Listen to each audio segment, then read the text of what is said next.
applause, everyone, for Nick Cummouth Cody. Woo! Doing a great job. A few confused faces here. Let me clear it up for you in case anyone's wondering. I am ethnically Indian. That's right. But I was born and raised in Dubai, in the Middle East. So I'm like an Arab Indian, you know? Half Arab, half Indian. That's right. I'm a suicide bomber working at a call centre. That is how I roll, yes. But I moved to Melbourne a while back, you know, for the weather. Has anyone ever watched the Weather Channel for more than, I don't know, 5 minutes a day? No? Good. The reason I asked, right, is because I actually turned it on the other day, and it actually said, "The Weather Channel is here for you. 24 hours a day." 24 hours a day? Man, if you're sitting in front of the TV 24 hours a day, what difference does it make what the weather's like outside?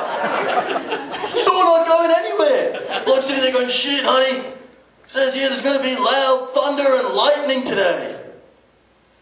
Guess we'll have to turn up the volume a little bit." Whatever they do, I don't know. But it has been raining a lot recently, hasn't it, in Melbourne? The other day I saw a fire engine driving through the rain. That's right. Firemen working in the rain. The height of arrogance, really, isn't it? God volunteers to do their job, and they defy him by continuing to work. So I reckon if my house is ever on fire, I'm not calling the fire department.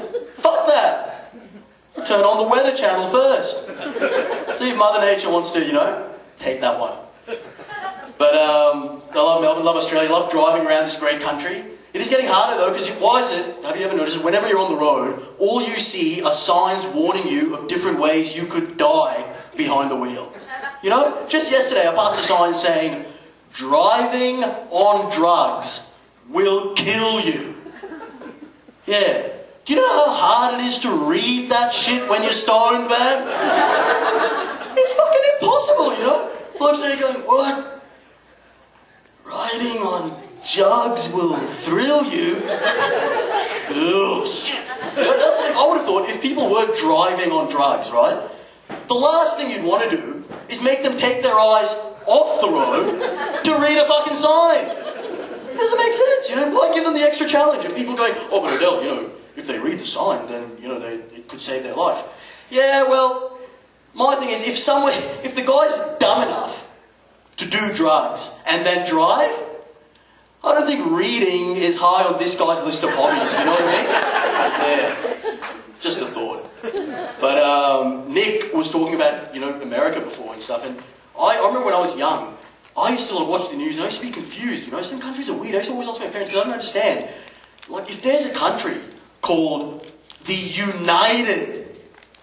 United States of America, why is there still a whole other continent called South America? It doesn't make sense, you know?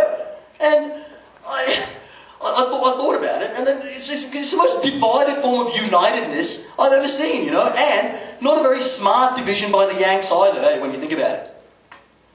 You know, the guys are saying, going, "Yeah, I think we'll keep the Ku Klux Klan, fundamentalist Christians, and high school massacres. Sorry, South. Guess you're stuck with the soccer, cigars, and cocaine." Bummer. Don't cross those Yanks. They drive a hard bargain.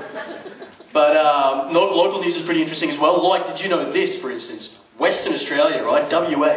The only state in Australia that has more men than women. It's true. In an unrelated story, Western Australia has the highest economic growth of any region in the country.